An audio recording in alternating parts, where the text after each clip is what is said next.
Die nächsten News gab es schon lange keine mehr, hat nicht viel zu erzählen. Habe jetzt allerdings ein bisschen was gekauft und was heißt ein bisschen was, viel nicht. Einen Haufen Metallschrauben haben wir jetzt gekauft für dieses Jahr. Ein Bitset, ein cooles und ja, wollte ein bisschen was erzählen. Auf jeden Fall, was mich gerade freut, ist erstens der Umgangston, der in den Kommentaren unten so einfach da ist. Sehr höflich, freundlich und klar, ein paar Ausschläge gibt es immer wieder, aber die werden dann von meinen Townies, die Zuschauer von mir, recht schnell irgendwie mundtot gemacht, nenne ich es jetzt mal. Also da kommt kompetente Kritik zurück an denjenigen. Ja, mehr sage ich dazu nicht, weil es nicht erwähnenswert ist.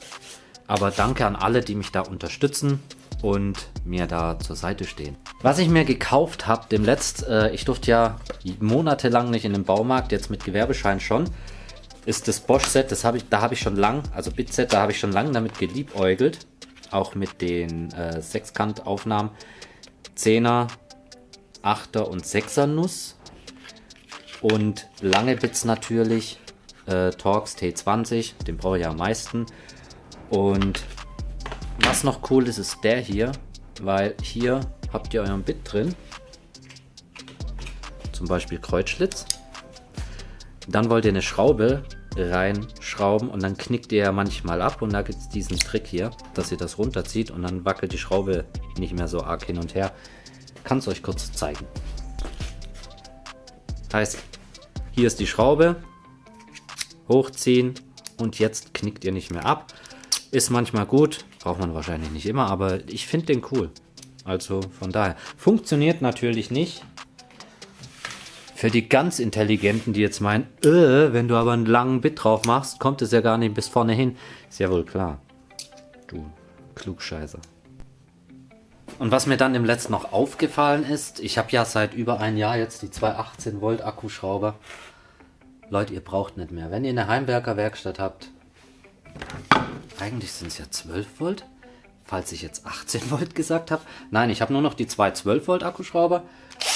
Das ist der GSB sogar, der kann bohren, also Ytong und sowas, alles kein Problem. Bei Beton, also alten Garagenbeton, kein Problem, aber bei richtigen Beton, kauft euch eine Schlagbohrmaschine. Aber ansonsten, die tun's, auch der FC, einwandfrei, bin ich top zufrieden. Und ja, momentanes Projekt, habt ihr auch gerade gesehen, mal was Grünes. Also das Video habt ihr gerade gesehen, die Bosch POF 1200 AE, ich verlinke die euch mal in der Videobeschreibung, falls es euch interessiert. Für einen Huni rum kriegt ihr die. Ja, zum Ausfräsen hat schon mal geklappt. Scheint auch sehr wertig zu sein. Auch wenn es Bosch grün ist, heißt ja nicht, dass es scheiße ist. Also ganz klar. Mein Vermieter hat sich jetzt auch nochmal eine Flex gekauft im Discounter, weil die eine Drehzahlregelung hatte, gerade für die Fliesenkernbohrer, dass er da eine Drehzahlregelung hat. Aber das wird ein kleiner Frästisch mit Höhenverstellung. Für diejenigen, die nicht viel Platz haben, könnt ihr da nachbauen. Es gibt keine Pläne. Ich erkläre alle Maße in dem Video und wer einen Frästisch will, versteht meine Maßangaben. Dann kann er es nachbauen. Also arg schwer ist es nicht.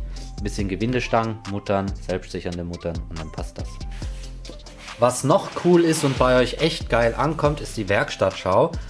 War jetzt die erste Frau dabei, also ich verlinke euch mal das letzte Video und die Playlist findet ihr auch hier oben in der Infobox oder unten in der Videobeschreibung. Die Angela von Kellerherz war da zum Beispiel. Jetzt kommt als nächstes Let's Push morgen, wenn ich die Videos so hinbekomme, wie ich es gerade plane. Also die nächsten 4 Tage jeweils ein Video. Und ja, also da wollte ich mich bei euch bedanken, weil da ist keiner so am Rumpissen oder am Rumnörgeln, was mir sehr, sehr gut gefällt. Ihr seid alle begeistert davon und lasst mir mal einen Daumen dafür da, wenn ihr nächstes Mal Werkstattschau anguckt und kommentiert fleißig, bitte alle, wenn möglich. Ja,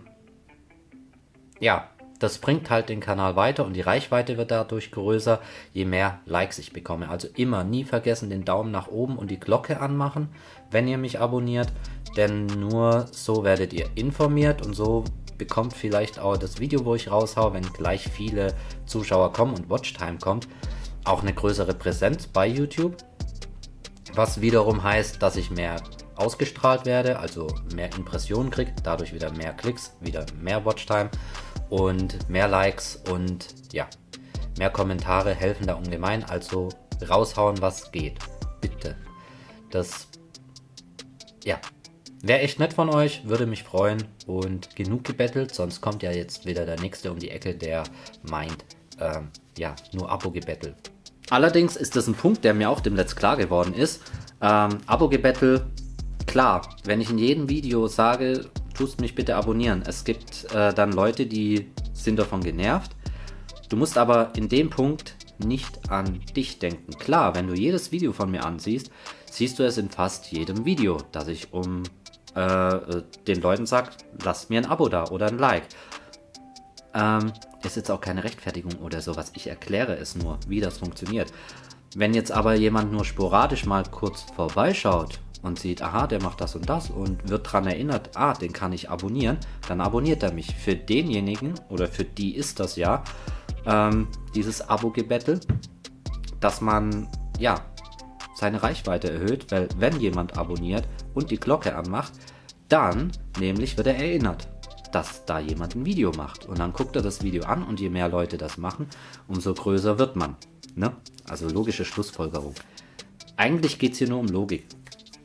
Also nicht böse sein, wenn das halt öfters vorkommt. Dann noch das Fazit des Jahrtausends zur Bosch GTS 10 XC. Ich habe es jetzt dann bald 2 Jahre. Ich bin zufrieden. Was soll ich da auch groß sagen? Die läuft. Ja. Die läuft. Also, sie dreht sich auch. Und was ich noch sagen wollte, auf Instagram habe ich es wieder gesehen, jemand mit dem Verband. Ich sage jetzt den Namen nicht, aber er hat sich mit der Kreissäge in den Daumen gesägt und es war eine Schutzhaube drauf, alles war dran, Sicherheitsvorschriften. Es ist trotzdem passiert. Also, egal wie, wann, was oder wieso. Ihr könnt eine Blechhaube drüber haben. Wenn es passieren soll, wird es passieren. Deswegen, so mache ich das. Wenn ich mit dem Kopf nicht bei der Sache bin, habe ich eine Respektentwicklung. Ich habe keinen Grundrespekt vor Maschinen. Mein Respekt vor Maschinen ist immer so, wie mein Gemütszustand ist. Geht es mir scheiße, fahre ich zum Beispiel langsam Auto. Geht es mir gut, lasse ich es auch mal jucken. Ganz einfach, wenn die Konzentration nicht da ist, lasst einfach die Finger weg von den Maschinen, passiert am wenigsten. Kann man am besten erklären, jemand, der Grippe hat und niest wie Sau und sonst was, stellt so einen Dartspieler mal vor eine Dartscheibe, der schnieft, die Augen und alles zu, der dann mal wirklich 3-mal Bullseye oder 3-mal Triple 20 werfen soll, trifft er auch nicht. Also ja, so meine ich das halt. Lasst, wenn es euch absolut beschissen geht oder so, am besten die Finger weg von Maschinen, dann passiert weniger. Ja, und wenn ihr mich unterstützen wollt, einfach unten Videobeschreibung mal vorbeischauen. Am besten ein Like da lassen und ein Abo und einen Kommentar. Oder schaut mal auf bastel-town.de vorbei, die Webseite. Die haben wir übrigens, damit sie schneller funktioniert und besser performt, jetzt auf einen eigenen Server umgezogen. Heißt, die läuft. Und ja, dann, keine Ahnung, sehen wir uns im nächsten Video. Wird wahrscheinlich wieder der Frästisch sein, dann ist er fertig, Teil 2. Viel Arbeit ist es nicht mehr und ja, dann wünsche ich euch noch eine schöne Woche. Viel Spaß morgen bei der Werkstattschau mit Let's Push und ja, bis dann. Hier noch 2 Videos gleich, Abonnier-Button und hier 2 Videos. Bis dann und ciao.